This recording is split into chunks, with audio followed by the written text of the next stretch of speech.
Welcome to Treat Your Dog, a baking podcast presented by Doggy Dessert Chef.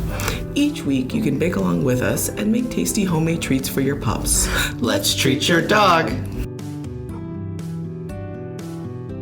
Hello all, it's Tennille, and we're going to be baking pineapple bacon chicken treats today. This recipe requires a little prep work to get some of your ingredients ready. You need a cooked and chopped chicken breast and 2 slices of crisply cooked bacon.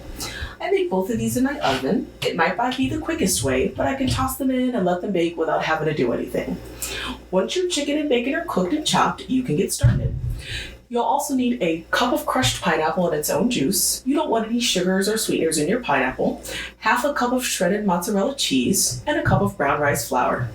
Prepare your baking sheet, line it with parchment paper, foil, or a silicone baking mat, and set it to the side, and then preheat your oven to 350 degrees.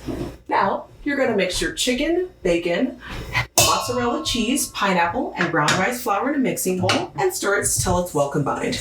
I don't know about your pups, but mine are pretty big sticklers about quality control, so I always make sure to make just an extra little piece of bacon so they can make sure it's okay before I go on ahead with the whole recipe. Once everything's mixed, roll your dough into 1/2-inch balls and place them about 1 inch apart on your baking sheet. Press the tops with a fork to flatten and then bake them for about 10 to 15 minutes. I'll let you get those in the oven. I will be back once our treats are coming out. All right, let's get these treats out of the oven.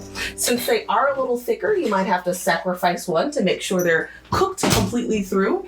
Just split it in half and make sure the center isn't still doughy. Once they're cool, give them to your pups as many as they'd like. Well, not as many as they'd like. Make sure you treat sparingly. You don't want them to get a little chunky. And save any leftovers in the refrigerator. There'll be a link to the recipe in the comments. Come back next week for another delicious dog treat recipe. Happy baking!